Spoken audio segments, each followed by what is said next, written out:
Picture a modern street in January. A storm knocks out the power. Inside, families shiver under blankets, breath visible in the cold air. The only light, a dim phone screen. Our homes, built for constant energy, quickly lose warmth. We're left vulnerable, reliant on fragile systems. Now, travel back 6 centuries to a village in the German Black Forest or Russian steppe. Outside, the wind howls, but inside, a gentle, lasting warmth fills the cottage. A family gathers around a massive tiled stove. Children sleep atop it, safe and warm. There's no hum of machines, just the memory of a fire. The difference is striking. Medieval families, without electricity or gas, enjoyed a heating technology more reliable than ours. Their warmth came from within the home, not a distant grid.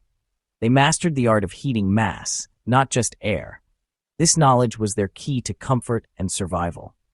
We're not suggesting abandoning modern life, but exploring the ingenious secrets of our ancestors. Let's uncover how their masonry heaters, the Kachelofen and Russian Pech, worked so well.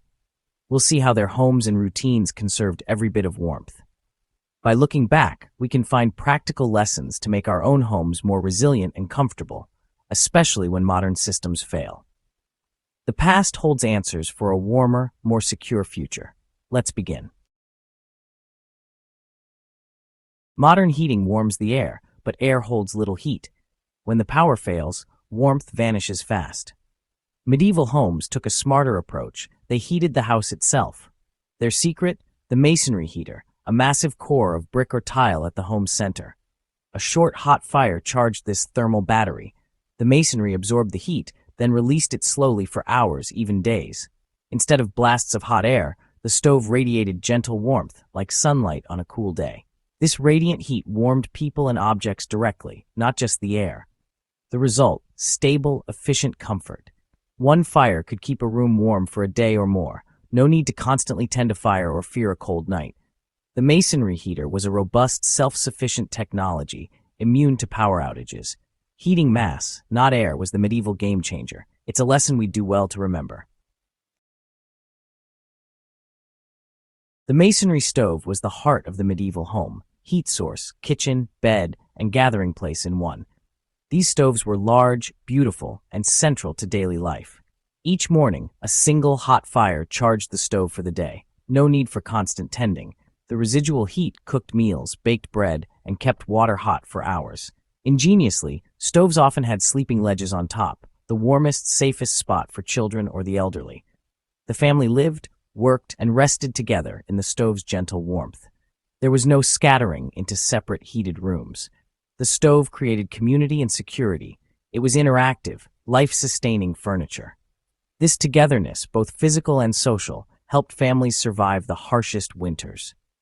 The stove was more than a heater. It was the anchor of home and life. Its warmth was the foundation of medieval resilience. Medieval homes were designed to conserve heat at every turn. Compact layouts, small windows, and thick walls helped retain warmth. Families lived mainly in one heated room during winter, letting unused spaces go cold. This zoning made the most of limited fuel.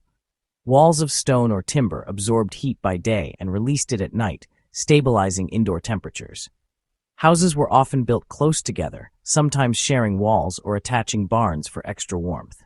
Every detail, from sleeping on the stove to using livestock heat, was part of a holistic survival strategy. The house itself was an ally against the cold. Medieval design was all about efficiency and resilience. The shift from masonry stoves to central heating was gradual, driven by the lure of convenience. Coal, gas, and electricity brought instant heat, no more wood chopping or ash cleaning. But we traded resilience for dependence on vast, fragile networks. Modern systems rely on distant grids. A single failure can leave millions in the cold.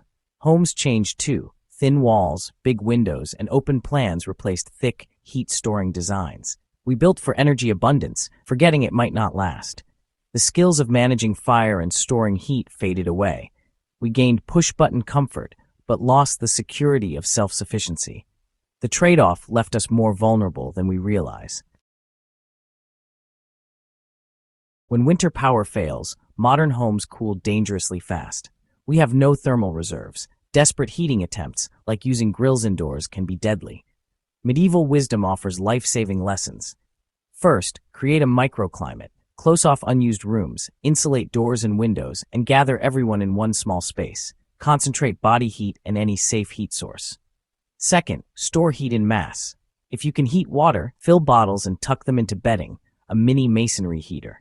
If you have a fireplace or wood stove, use it wisely. Third, prepare ahead. Stock blankets, food, and safe light sources before a crisis. Even pitching a tent indoors can create a warm sleeping zone. The key is preparation, zoning, and using available mass to store heat. Ancient strategies can help us weather modern failures. Resilience is built before the storm. In an era of energy uncertainty, medieval lessons matter more than ever. The masonry heater isn't just history, it's a critique of our fragile comfort. Radiant, stored warmth is more reliable than fleeting, energy-hungry systems. The wisdom of heating mass, zoning, and designing with nature offers a blueprint for resilience.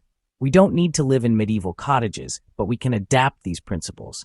Invest in efficient stoves, zone your home, and prepare for outages. True comfort is steady, reliable warmth, independent of the grid. It's the security of knowing your family is safe, no matter the storm. By learning from the past, we can build a warmer, safer future. Sometimes, the old ways hold the key to true comfort.